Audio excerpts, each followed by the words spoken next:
encore et encore toujours plus et ne rien lâcher.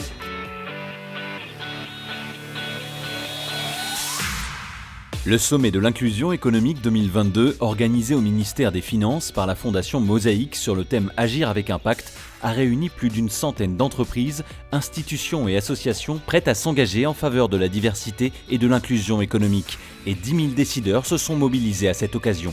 Je suis venue aujourd'hui au sommet de l'inclusion économique parce que c'est important que des grandes entreprises comme Sanofi participent à ce type d'événement et puis parce qu'on avait des belles initiatives à faire partager. Il faut se rendre compte qu'aujourd'hui, ce sujet devient une évidence par rapport à il y a 15 ans, mais c'est loin d'être gagné et que si on ne se saisit pas de ce sujet-là, on va être en décalage par rapport à son marché, par rapport à ce qui est attendu d'une entreprise citoyenne. Je sens qu'il y a une ambition qui est montée, je sens qu'il y a une envie de collaborer et je sens qu'il y a une envie de réussir. Près de 50 plénières et ateliers ont eu lieu dans les locaux du ministère à Bercy. L'occasion de partager des pratiques et de confirmer des engagements forts en faveur d'une société plus inclusive et pour faire avancer ce sujet créateur de valeur pour l'économie de notre pays.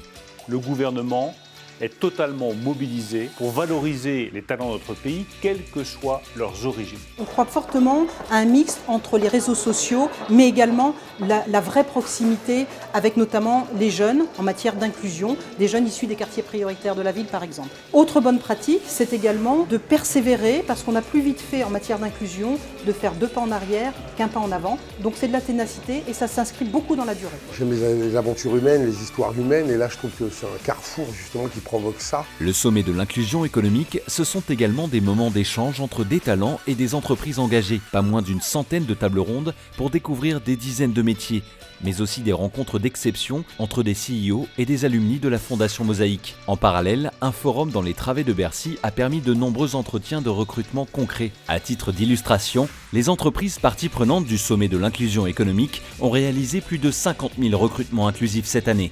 Le sommet de l'inclusion, c'est vraiment important. On n'a pas souvent la chance de discuter avec des recruteurs et des dirigeants en face à face. Ce qui, moi, me porte, c'est la part de la mission sociale des entreprises. On va essayer de faire du buzz sur toutes ces entreprises qui recrutent, qui sont dans des positions d'ouverture forte et surtout qui ont compris en fait avant les autres que la diversité c'était une source de performance économique. Et la nouveauté cette année, ça a été aussi d'embarquer les entrepreneurs. On a lancé un fonds de financement dédié à l'entrepreneuriat. Les porteurs de projets et les entrepreneurs issus du quartier populaire ont besoin de notre soutien. Moi, ce que je retiens de cette journée formidable, c'est qu'il y a une attente de la part des entreprises. Quand j'entends les entreprises exprimer des objectifs de recrutement à 15% sur leur volume, eh bien, il va falloir mettre le paquet aussi dans cette direction-là. Donc le sommet se décline dès demain en mouvement de l'inclusion économique avec des entreprises, des associations, mais également les pouvoirs publics qui doivent aussi faire leur part. Donc rendez-vous la prochaine fois à l'Élysée. Je vous accueille et on lance de nouvelles initiatives. Ne lâchez rien.